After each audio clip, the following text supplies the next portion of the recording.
candidate. So that meaning, if you want to become a president in some countries, your records have to be really clean. Because for some institution to endorse you, that this person is fit to rule this country, you have to be a great guy. You know? So what we are doing in our country, we are currently working on certain things that even when you want to be a president, even the religious bodies, they will vet you as a candidate. Who are you? What is your moral? What moral value you have in you that you think you can be a president of the country? I think it's very, very important. As long as the religious institutions, they vet you and you stand up to be a good guy, I think people will like voting for you. But if you don't vet people as leaders, religious leaders, you are God-sent people. It is very natural that God created the world, He created leadership, and He said, you go and preach to the people my words. So if you are vetting people, to say, yes, you cannot be most qualified, but I think sometimes people will listen to you. You cannot be most qualified, but sometimes people will listen to you because you have following. And if you endorse political leadership, sometimes it has a long way to go. You know, so to me, I think the religious leaders should be seen having their say in political activities in every country. Thank you very much. Thank you.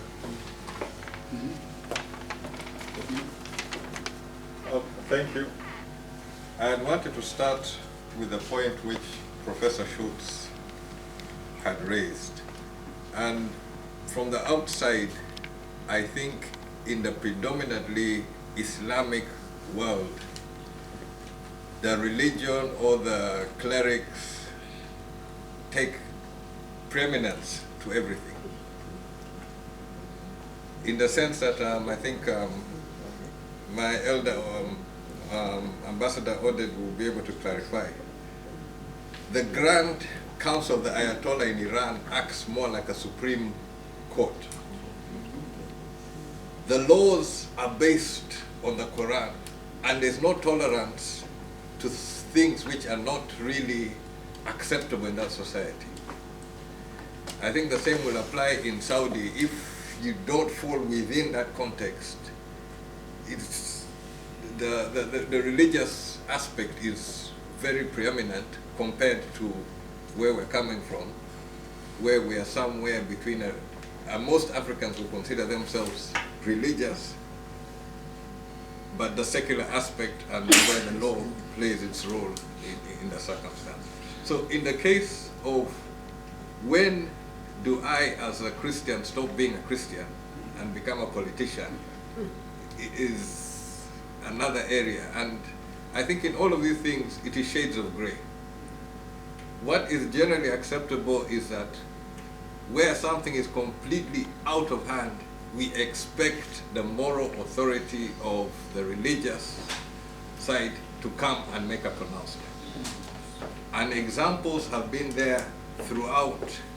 In the context of Uganda, when the war was out of hand, we were losing about 300 children per week in IDP camps. We had church leaders like Archbishop Odama, who stood out and were willing to engage the rebels and engage the government because they brought a credibility to the process and they brought the moral standard that we need to address this issue. So generally in the political equation, we will expect the church to come, but there are times when as politicians we're going to feel uncomfortable when the church is in. And some of this comes on social issues which we're going to have to deal with, but are still a very gray area. And here let me risk going into this. I think this morning, one of our brothers from Sierra Leone raised an issue of passing a law, I think, on abortion, which got shelved. That we run into that difficulty that I do not expect a church leader to support such a law. At the same time, we're having society problems which create an environment of somebody having an unwanted child who is not in a position to raise that child. What do you do? In some Christian societies, most especially I'd say the Catholic Church, the whole concept of birth control should not be there. But if, as a politician, you say birth control will reduce the risk of having to deal with an abortion at a later stage. As a politician, I am willing to walk that road. But within the context of as a Christian, I cannot proudly state that one and still keep so those are the gray areas where you get caught out, and we're suffering this issue, and sometimes you have to either pretend to be blind. Do we have this moral problem happening? Do we have a social problem happening? We don't have a solution. The solution which we have is possibly idealistic and does not touch on the realities which we face. And those are difficult areas, and there are many others where we run into that difficulty as politicians and within the church. But within the context of the church, definitely we will always welcome the voice of the church on serious moral issues, serious issues of democratization. At the same time, we still, as politicians, we have to weave a very difficult equation of how to handle. One example which we had the example of Nebuchadnezzar, but there's the example of King David and the prophet Nathan or Nathan, depending on. And this was you can say, started with a moral question, crossed into adultery, ended up with murder and all sorts of issues. And it had to take somebody to speak to the power in a situation whereby spoken wrongly could cost the life of the prophet Nathan, who had to weave through in those circumstances. And that, I think that will be the calling on our religious leaders. That there are times where you may have to say something which is very unpalatable, but for the moral and for the well-being of the society, it has to be said. So it's a question of checks and balances, but there's always shades of gray. I don't think we can draw a clear distinction of where the church should stop and where the politicians should not go, and vice versa. But we just have to forge a way of how we can keep the balance and try to borrow from what His Grace the Archbishop raised in the morning, the development of the whole person. And the key principles of love, honesty, integrity must be the underpinning, and on that one, I don't think we'll run into any conflict. Thank you. Just so that I conclude what I wanted to say, my brother. Oh, I arrested you. My brother here. But this is what happens a lot in Parliament, so we are used to interruptions. I think that my brother here has really crystallized the whole thing, the whole argument, and I think the concept of separation of the church and the state, which I think Prof from the US could articulate much better, which is Thomas Jefferson's concept. I think trying to locate it on the African continent practically would be very, very difficult, because in America the idea was that Senate or whatever house could not sit and come up with a law that outlaws any religion or maybe protects that particular religion over others. But the dynamics in Africa are quite complex, and I think my brother did very well to crystallize, to say that there cannot be a one-size-fits-all kind of solution. But I still insist, as Martin Luther King says, if our scientific power far outweighs our moral power, then we will have guided missiles and misguided men.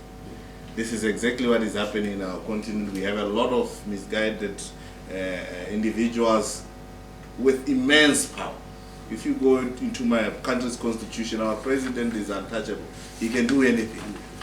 So if you have that kind of individual in office, and then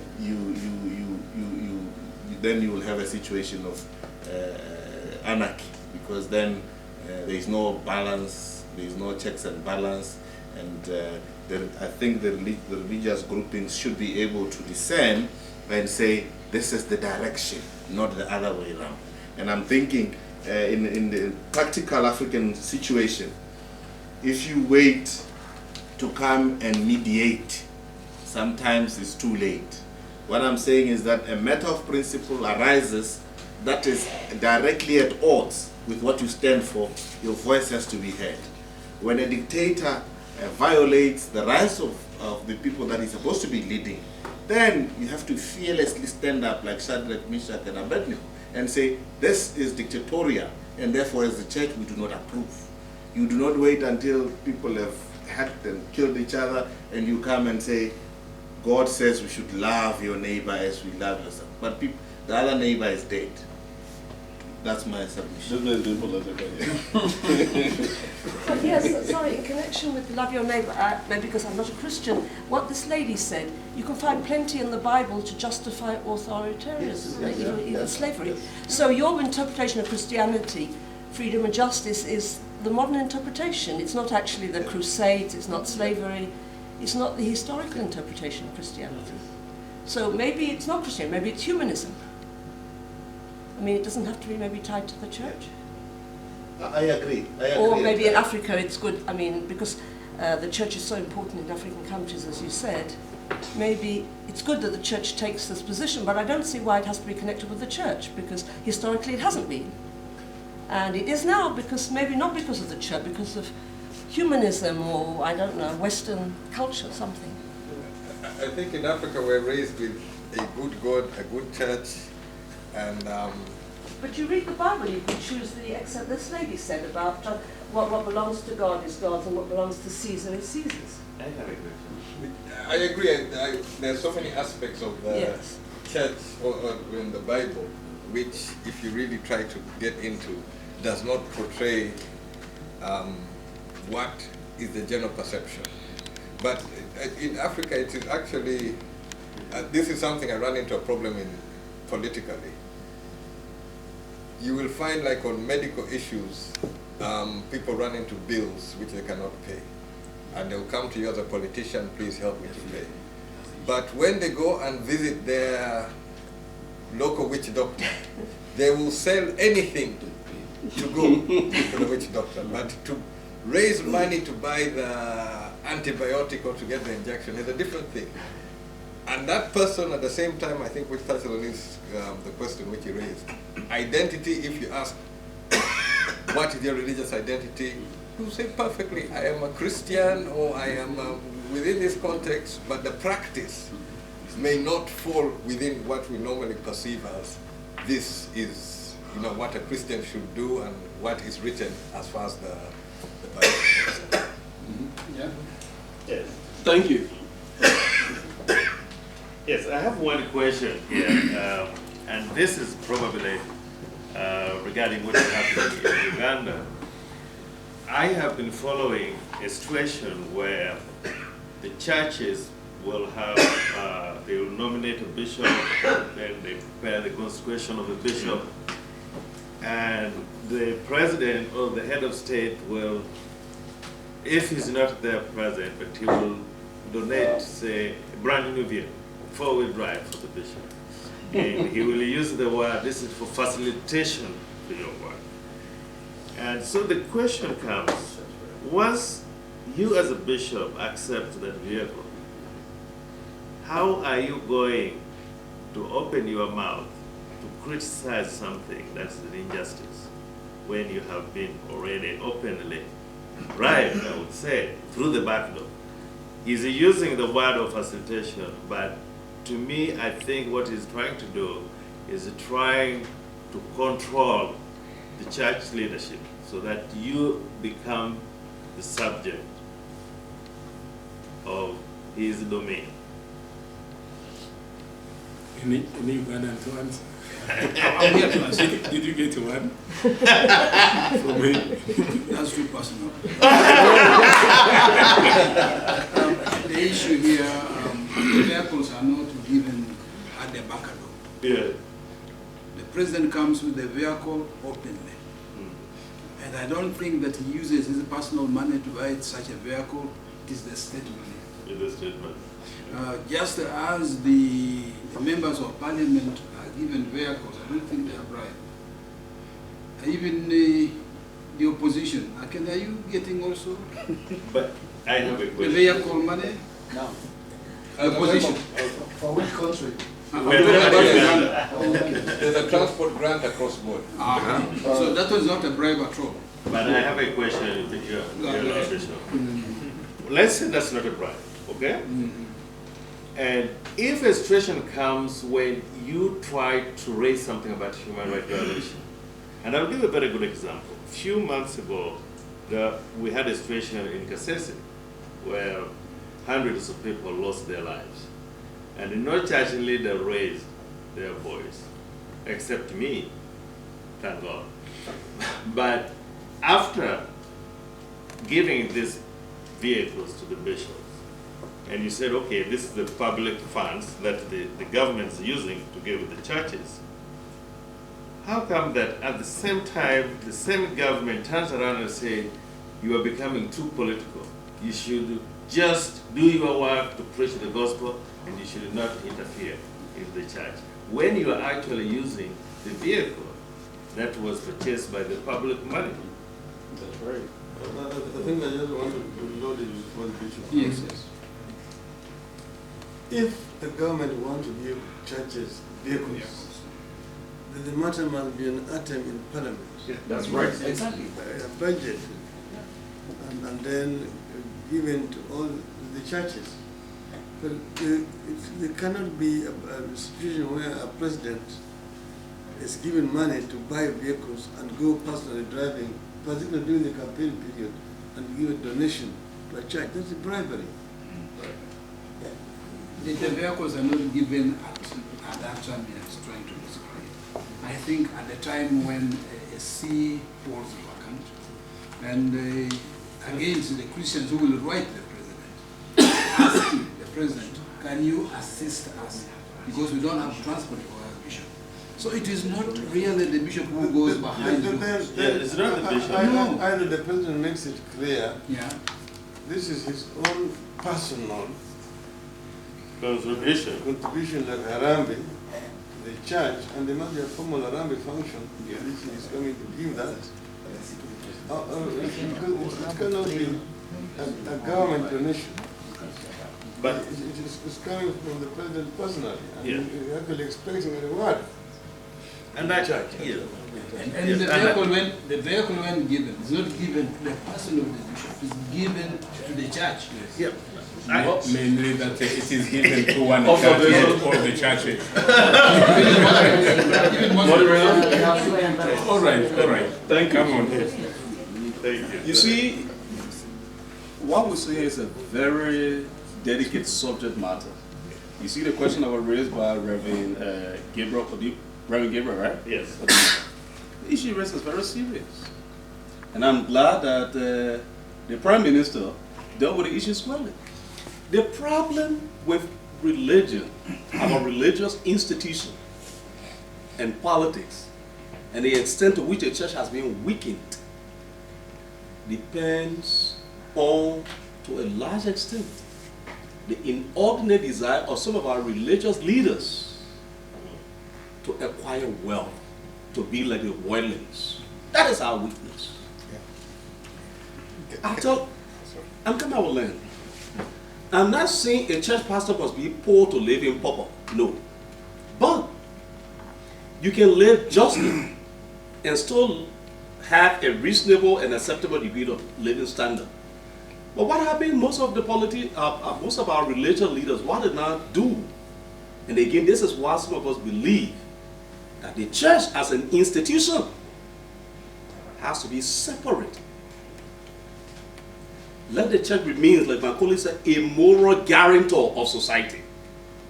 If I'm a pastor, the Reverend Bishop, I'm going to the president by telephone. He said, President, I'm having a so push I need your help. Okay. The man comes and he donates, or I don't know, 12 door Jeep, the latest. May the grace of the Lord Jesus Christ rest upon you. Give all the benediction. What moral strength do I have to condemn that president and he gets swallowed up in a quagmire of corruption? I cannot talk because I'm compromised already. But if I stand behind the pulpit and preach, my member encourage them to what? Pay their tithe and their offerings.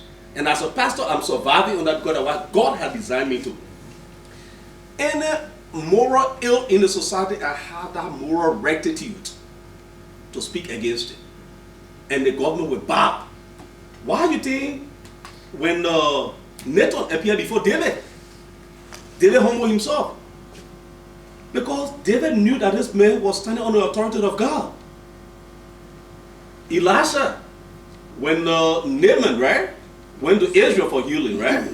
He didn't even look in his face. He was telling him to go to the Jordan. And that was somebody who had bear gift from Naaman or from Syria before we have had that authority to say that? No way. What has weakened the church is the attitude of some of our religious leaders. Once the religious leaders take themselves back and they define themselves as the real moral guardian of society, and they live distinctly, the church will be powerful and the state will yield to the church.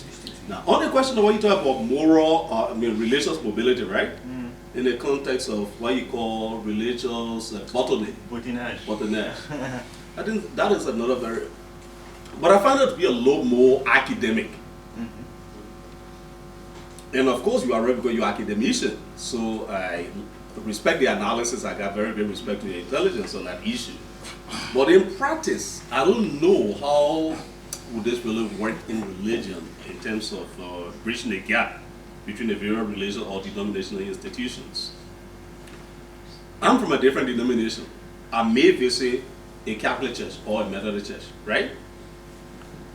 I don't know that is what you are looking at here, concept as religious bottleneck, or I'm leaving my denomination and going over to this other denomination, joining them. So I'd like some clarification before I can make my position clearly. Right. What were you talking about? Was just to visit or leaving from this denomination and going to this other denomination? Without acquiring or membership to them? Well, membership really is an institutional concept. Yeah. And what we're talking about is really actual practice. So you, to varying degrees, you might continue engaging yourself with multiple denominations. Okay, as a way of reducing religious tension, right? For example, yes. Okay. In my view, I look at it from two directions. If I am a Methodist, and there's a Catholic community, and I believe we all here have to coexist, there's nothing wrong with me visiting a Catholic church. In practice, I'm an Adventist. I visit other denominations, but it does not make me a member of those denominations, because I have a set of religious beliefs that I subscribe to. They have theirs, all right? But the key thing here is, I must respect you for what you are. Why disagreeing with something that you may be fundamentally different from my belief? But yes, I must respect you. So in my view, once we learn to respect one another and love each other in the context of agape, we can mutually coexist in a society, different religious group, different denominational grouping, and we can live together and have a peaceful coexistence in a society. Thank you. Thank you. Yes, you're from Uganda. Give us your view. I have a small observation which I want to throw in the discussion. In the context of Uganda and I think much of Africa, the fastest growing denomination, or I would say the religious sect, is these who preach the prosperity gospel. Pentecostals, which they're loosely connected, but it's not like a fully organized, systematic thing. But they're springing up, and even the lifestyle, the big vehicles, the massive churches being built, is what is growing. The established churches are struggling. Pews are being emptied towards this direction, and it's something which we have to deal with. One thing I've observed is rarely do these churches go more than 1 or 2 generations. it will be like the Jimmy Akena gospel ministry, but one or two generations, it is gone and another has sprung up in its place. But these are coming into the political field, which is affecting the established churches which have been there for generations and centuries and the like. So let me just put it there in the context of the four-wheel drives and the like. These guys are going even beyond there. They're the ones now going for choppers. They're going for choppers, they're going for planes, and it has changed the dynamic of the whole religious setup. Yes, so much. No, I mean, there are a couple of things to be said about these churches, but one of them, just to understand, we have to understand this also structurally. I mean, once the church is independent and the pastor knows that he's not being paid by the mother church, by the office overseas, by the Vatican, then they are obliged to require of the flock. Right? I mean, they're dependent on the tithes and on the seeds that people plant and things like that. So we have to also consider it's a different circumstance for independent churches. Certainly, you can argue that many of them overdo it, and there are American evangelical influences there, and there are all sorts of influences. But really, once you have an independent kind of church initiative, you're starting from scratch, and you know you're not dependent on any kind of external support from above, then your whole discourse is changing. You don't have to be greedy in order to ask your congregants, to be dependent on your congregants to contribute heftily. Yeah. Okay. Anymore, it was a very nice debate. Very nice debate when we talk about our society, our church, our religion, vis-a-vis what the religion can do, what the church can do to improve the well-being in the politics of our society. It was good that we have even had some living examples from our African society. Yes. As we debated whether the church and the state should be mingled together or separated, we have come out that the church or the religion has to be a moral guarantor of the society. Because when there are problems arising from the society, of those MPs, those politicians, those whatever, they come to the church and say, please come on our help. So if you are partaking the problems, how will you bring a solution?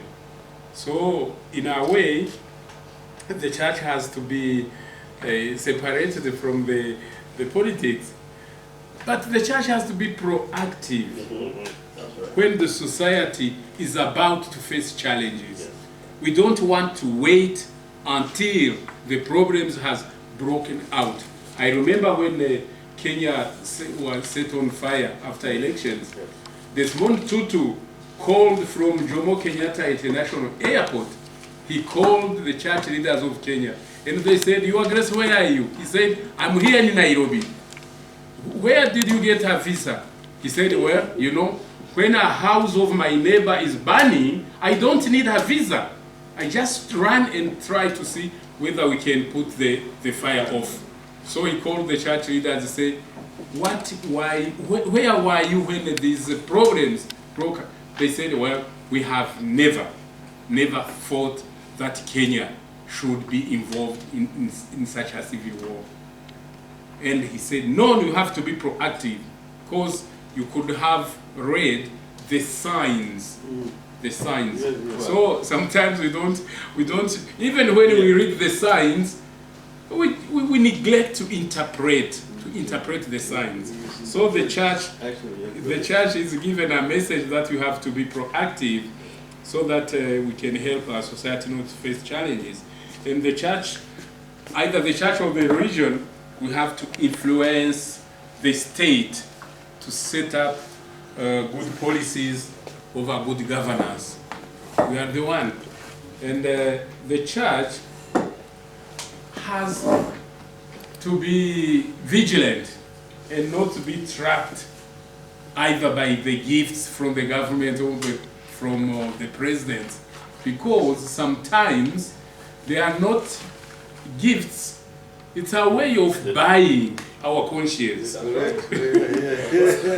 It's a way of buying our conscience. If the president has given you a big gift, well, he said it's a gift, but in the conscience, he's going to say, well, I got that man, I got that, that society. So we have, as church leaders, we have to be careful. We have to go back to our holy book. Somebody was saying our holy book. We want to go back to our morals and to our mandate from God and be true light of this society and be true salt of this society. I think. One question. Yes. One question or one compliment? Just a question, and I would like to hear from you. This question is about the situation. We have talked about elections, and how can the church, and when I'm talking about the church, I'm talking about the leadership, like bishops, like archbishops, how can the church play a role to discover that this is the time for elections, and there's a potential threat that violence can break out after announcing the winners? And so, is there any arrangements or plans as churches to work out a way that you can avoid such a situation to arise? The problem is that we wait until the week of elections and to raise up our voices. When we invited former president of Mozambique, he came to Bujumbura and he met the church leaders. And he challenged us and said, church leaders always neglect civic education. It's only 1 month prior to election that you see proposals going around the world seeking for money to organize seminars for civic education. While civic education must be a program straight away after the swearing in of the newly elected president. The following day, you start the civic